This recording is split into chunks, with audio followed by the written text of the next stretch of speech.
Hello again, and thank you for joining us. Again, my name is Akwesi Apong. This is Sunlight Radio Online, and we are very grateful that you've made time to join us.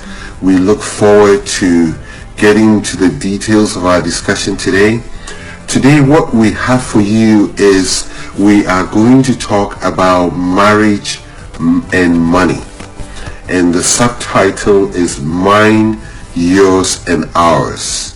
We are going to take a deep dive into money and marriage. You know, this is a big one. It's one of those topics that generates a lot of interest and also has the potential to create conflict and friction in marriage. And I'm glad that we have the opportunity to talk about it. So, without taking too much time, we would like all of you to know, as I always point out, we do have a phone number that accepts text messages only. If you are interested in contributing or asking a question, the phone number is 240-772-1420. We will be happy to hear you contribute, or if you like to listen quietly, that is fine as well. If you also have a question, we'll do our best to address it as well. So join us as we go through this lesson today on marriage and money. So the question I have for you is, when you hear the topic marriage and money, what's the first thing that comes to mind? You know, I'm sure there's a lot of things, and some of the bill of goods that have been sold to us is that if we have a lot of money, our marriage will be perfect.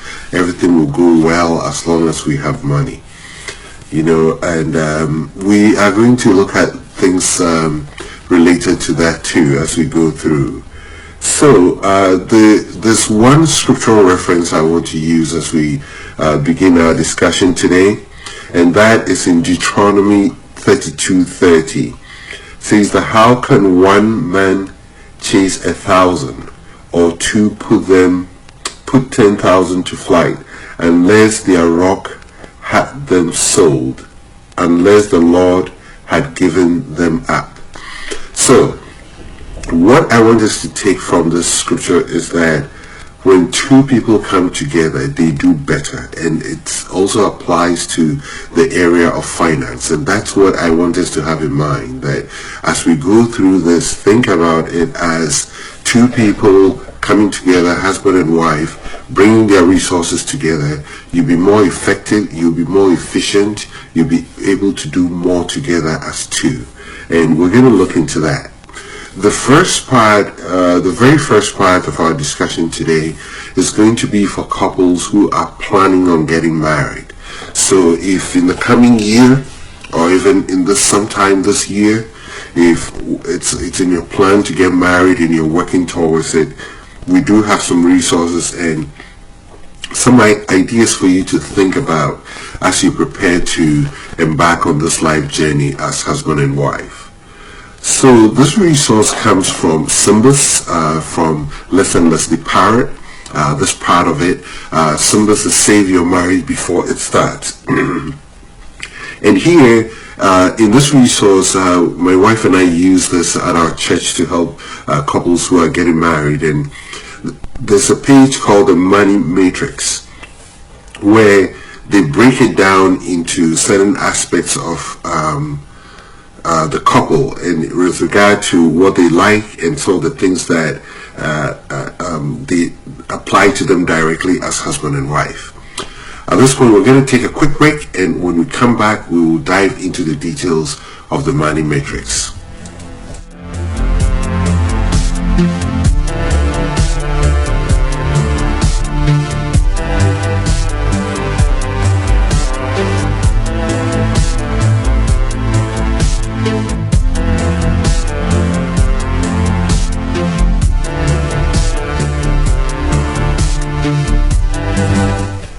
Thank you, and we are right back in getting into the Money Matrix as we started discussing, and we are going to look at some of the things that as a couple who are preparing to get will have to,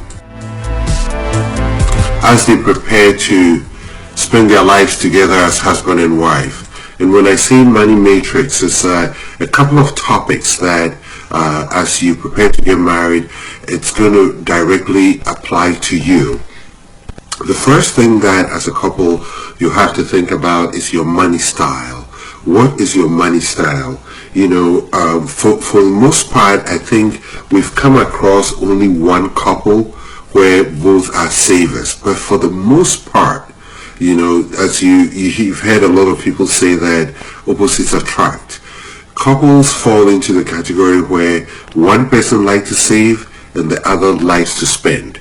And none of them is bad.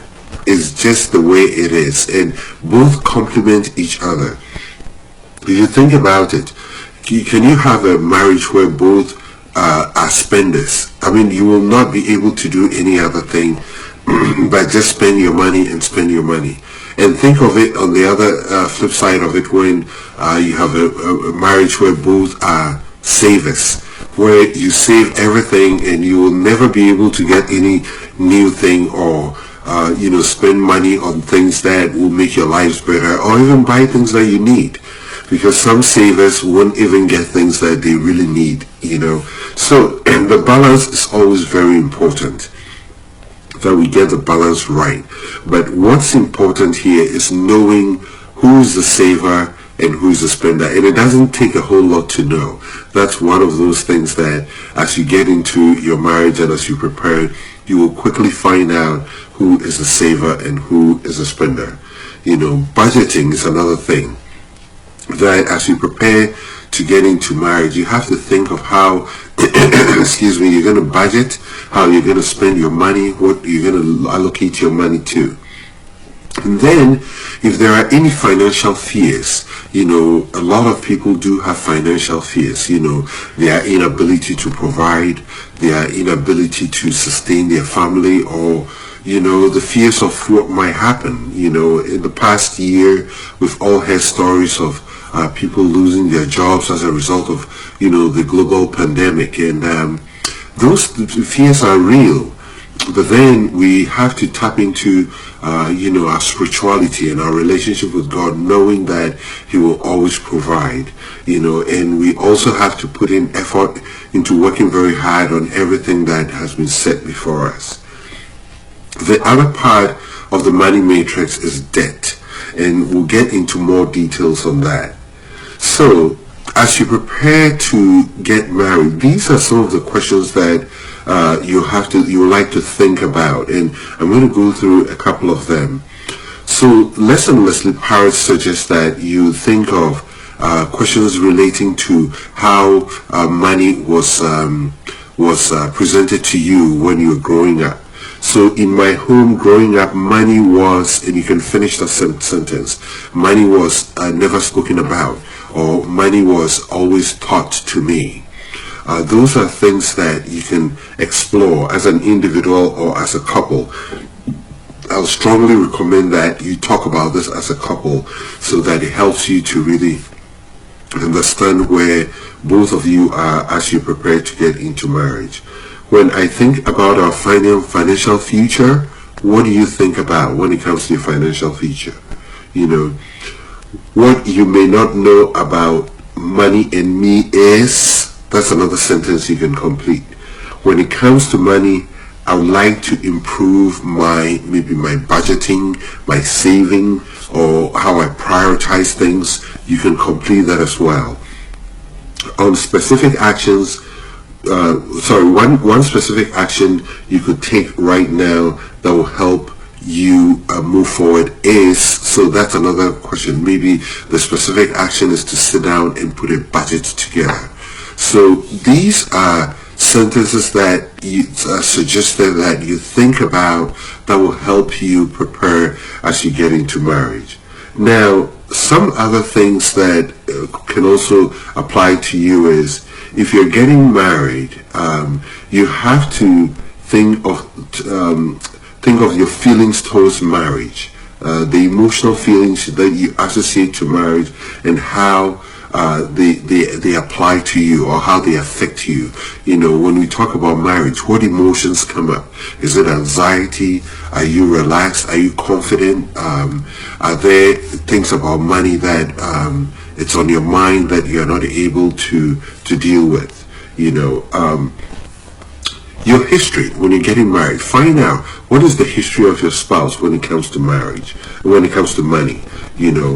Find out how your spouse's spending patterns are, and this shouldn't be done in a way that it's more of interrogating your husband or wife to be. But the whole idea is to make it very conversational. As you talk about issues that affect you, these are topics that are very important and you'll have to address.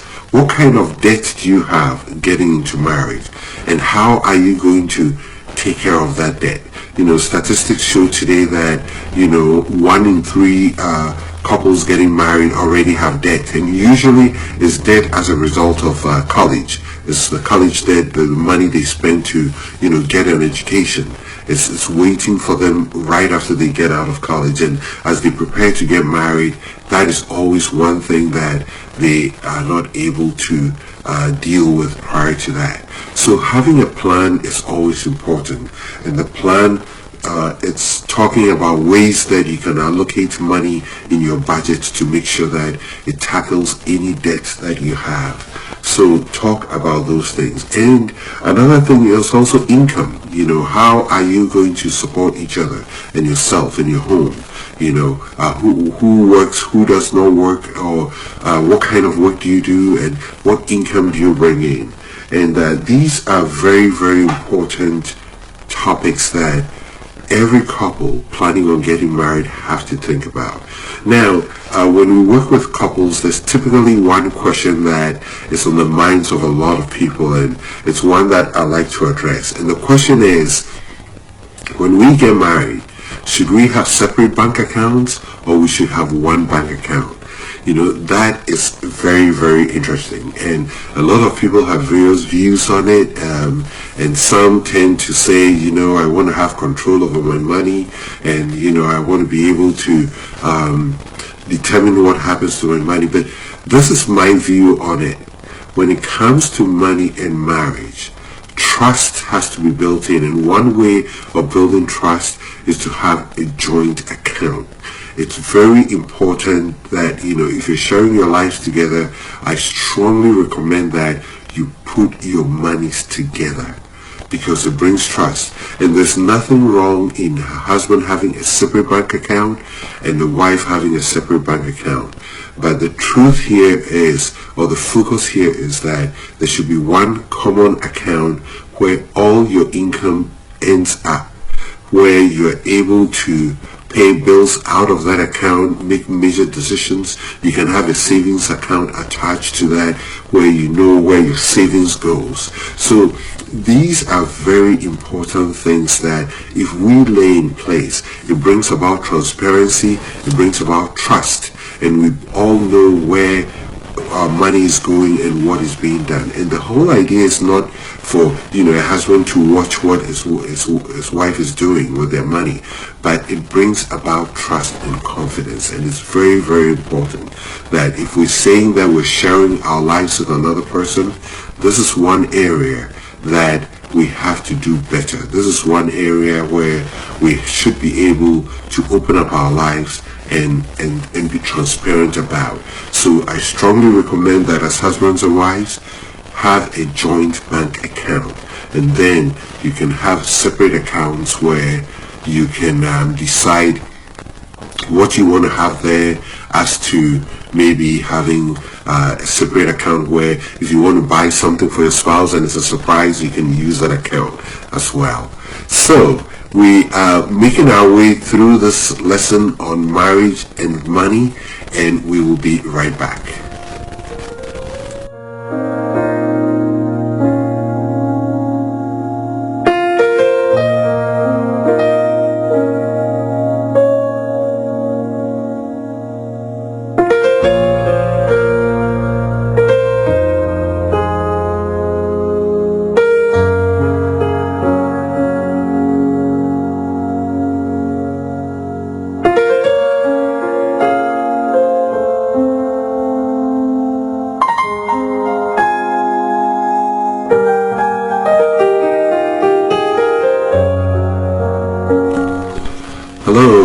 evening, and thank you for joining us. This is Sunlight Radio Online. My name is Akwesi Opong, and we are talking today about marriage and money. What is mine, what is yours, and what is ours? And my objective is that at the end of the day, we'll get to realize that it's all ours. You know, there's nothing about yours and mine here when we come to finance and money.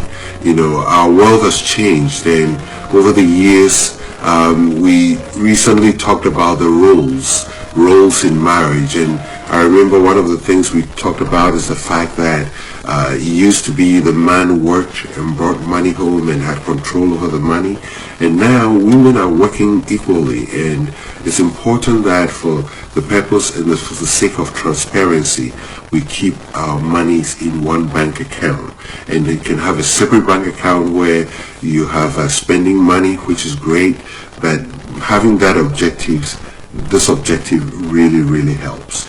We've talked about debt, how to handle debt, and if you're getting into a relationship where there's debt, you have to talk about how you are going to address it. If you're already in a relationship and there's debt, you have to seek help if you think getting help from an advisor will help. That is something that you will have to take up to ensure that you can deal with it. And you have to also make sure that the debt is good debt.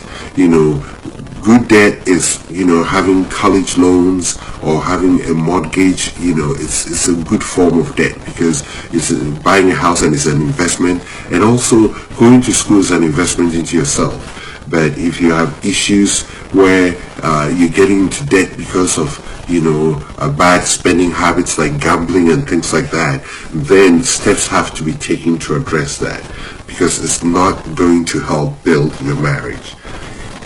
So we've talked a little bit about personality, how our personalities play into this. And personality is interesting because it plays a huge role in the way we have discussions, and some of the habits we have about money. Even if both partners are debt free, we have to make sure that money doesn't bring conflict. And if one person in the relationship has a more strong personality, there tend to be a little bit of a control or a power play, which has to be addressed. And we have to know that when it comes to money, we're in to share, and we're in to put our resources together to make sure that we are growing. Another interesting thing when it comes to money and marriage is children. Statistics show that it costs $233,000 on average to raise a single child. I'm sure a lot of parents are saying, really, that's a lot of money. Yes, it is. And I think this is research that has been done over a period of time, and I believe it was done by the U.S. Department of Agriculture, which took a lot of things into consideration and came up with this number that from the time a child is born to the time the child is 18, you would have spent almost $250,000 on your child, raising your child. It costs a lot of money. And the good news is and we're going to talk about this down the road, when we have shared income, it lightens the burden. So in talking about finance and marriage, these are all things that we have to factor into. I believe that amount of money probably includes college fees as well. The money the child is going to spend at college. Well, if it's 18, probably not, because it's 18 is when they are heading to college. So that is worth noting. So children, we have to make sure that we're planning well in terms of how much money we're putting aside to help our children or take care of our children, the things they do, the after school activities. It's good to have after school activities, but sometimes parents, we have to be careful not to overdo it, because if your child has 5 or 6 things they do during the week. It leaves them with no time. And that extra money where we're paying for karate and taekwondo and piano lessons and all of that, we have to find out what the child really wants to do. And some of the money could go into saving for the child's college or other things that will help the child as the child grows up. So moving right along, the next thing I'd like to talk about when it comes to money and marriage is extended family. This is a very important one that as we grow up as couples, the need comes that we have to support family.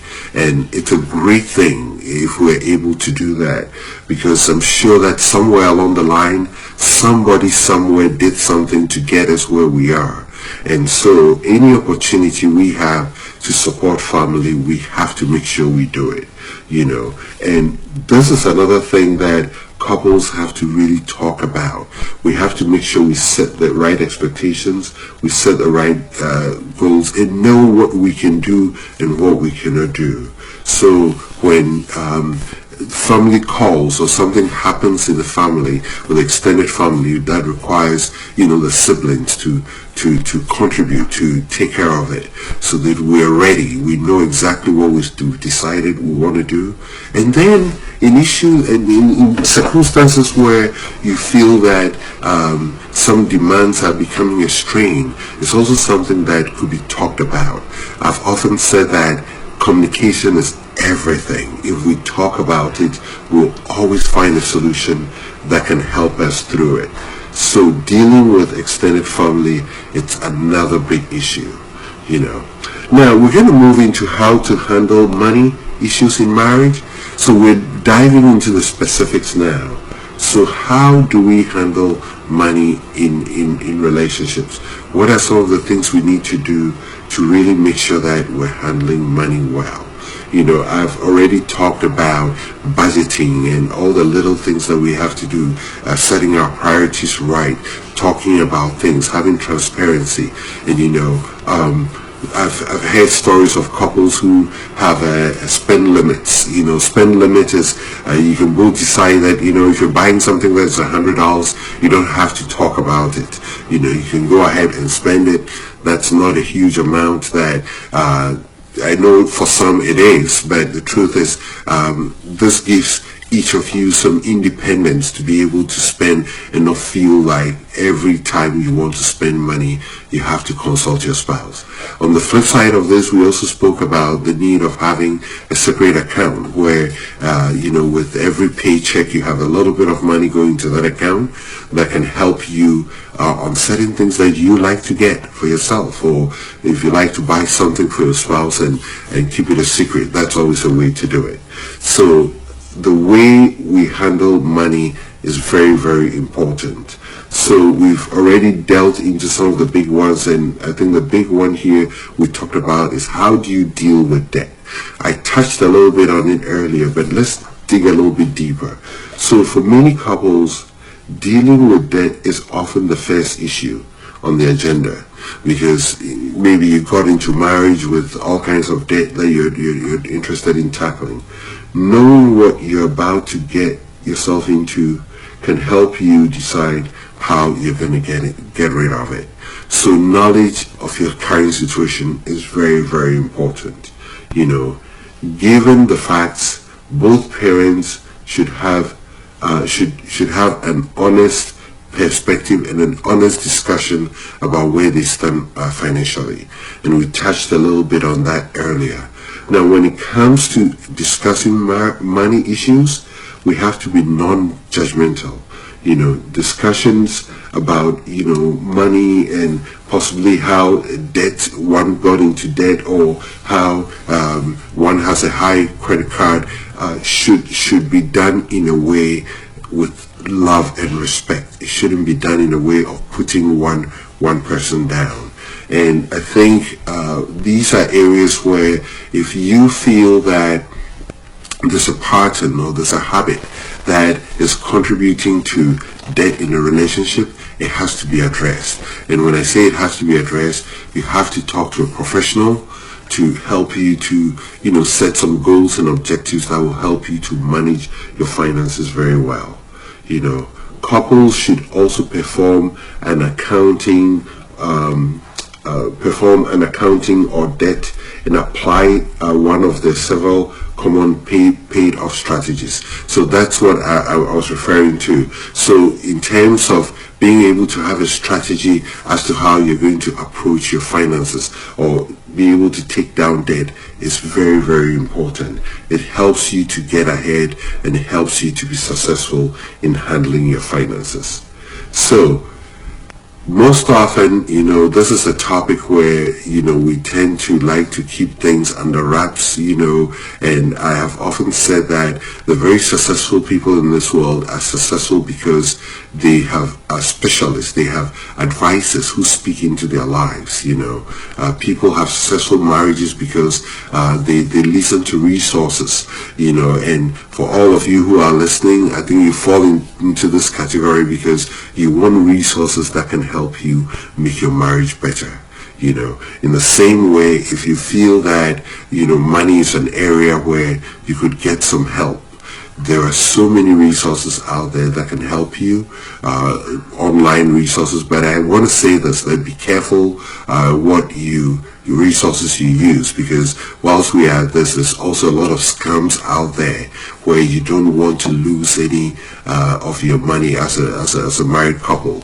So fall on your bank, fall on people references are always good to find you, some very great resources that can help you deal with major issues when it comes to your finances. So think about these things because money issues tend to bring up a lot of conflicts in marriage. So the steps that we take to address them is very, very important. And sometimes the real issue is that we have the problem because we haven't taken the steps to address them. So let's start taking those steps. Let's start putting in place those action items that can help us to start addressing issues when it comes to finances in our marriage.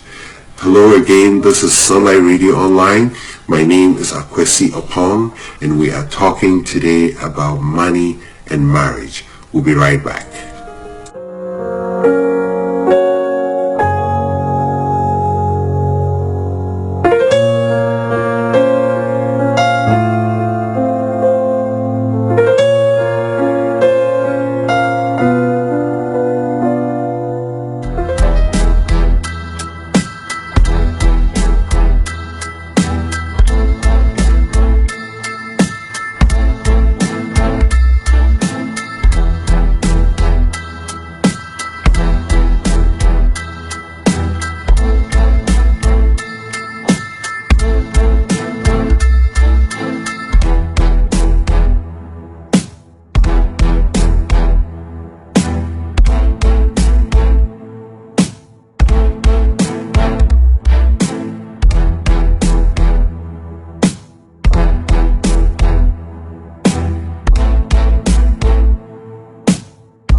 Hello, thank you for joining us today. This is Akwesi Opong on Sunlight Radio Online.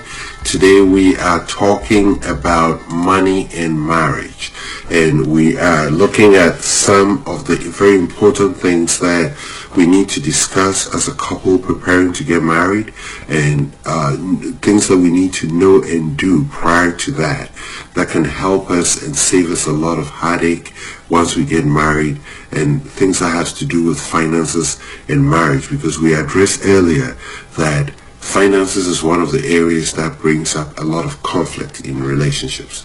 So it's important to talk about these things and let's not at any point pretend that it's going to go our way or it's going to take care of itself.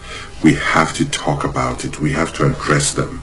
And that it's the path that we need to take to be very, very successful.